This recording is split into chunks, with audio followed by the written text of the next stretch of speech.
KIMS ENT विभाग पक्षर आरंभ होइथिबा AY BBCON 2021 live surgical workshop रो आज शेष दिन रही एवं एही कर्मशाला हैदराबाद रो ENT विभाग रो दुई जन दक्ष डाक्टर श्रीनिवास किशोर एवं डाक्टर GVS राव जोग देथिले। आधुनिक ओटोलॉजिकल सर्जरी एवं स्नोरिंग सर्जरी विषय में नूतन तथ्य आदान प्रदान होता। यह कर्मशाला राज्यर विभिन्न जिलूर ENT 30 रु अधिक डाक्तर जोग देथिले। कान नाक एवं गलार जत्न किपरि नियाजिबो एवं आधुनिक प्रणाली रे किपरि सर्जरी करा जिवो से तथ्य देथिले। ए लाइव सर्जिकल वर्कशॉप रे केवल डाक्तर नुहंती डाक्तर छात्र छात्री मध्य जोग देथिले। ENT डिपार्टमेंट तरफ एठारे गोटे कर्मशाला आरंभ करू जो कि कानर ऑपरेशन एवं घुंगुड़ी विषय ऑपरेशन करूँ से माने ओडिशा बाहर दुई जन स्पीकर आछंती जने कि डॉक्टर श्रीनिवास किशोर से घुंगुड़ी विषय कहिबे एवं से होची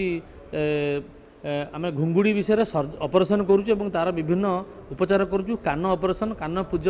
कणा एवं एटा करूँ एवं लोकों भितर एटा को अवेयरनेस आम चारियाडे ओडिशा भितर ओडिशा बाहर में प्रचार करूँ जे केमिति ENT ऑपरेशन करा जाय पारुची एवं विभिन्न घुंगुड़ी जनित समस्यार उपचार करा जाय पारुची। ता छड़ा कान केमती ऑपरेशन पर मध्य सुखिला रही पारिबो जीवन सारा से व्यवस्था करबा पई से विषय शिक्षा देबा पई हम पकु बाहर मध्य गेस्ट फैकल्टी आछंती एवं घुंगुड़ी सर्जरी मध्य केमती घुंगुड़ी को दूर करिहेबो ऑपरेशन द्वारा से विषय भी आमको एठी एक कर्मशाला रे आम जूनियर पिला माननकु एवं एक्सपीरियंस सर्जन माननकु जो ट्रेनिंग दिया जाउची। पेशेंट रो बेनिफिट केमती मिलिबो जो सर्जरी आगुर होतला ताको केमती मॉडिफिकेशन करले पेशेंट केमती बेनिफिट मिलिबो अल्प पैसा रे और अल्प समय भितर ड्यूरेशन पेशेंट मानकर रहिबा कमिबो तो सही सब सर्जरी अपडेट सब आमको बाहर भी डॉक्टर आसंती प्लस आमर इनर जो डॉक्टर्स सब अछंती आमर कोर डॉक्टर्स हाँ जमती कि हेले आमर किम्स हॉस्पिटल एथरक माने organise करिसंती। In such troubled times,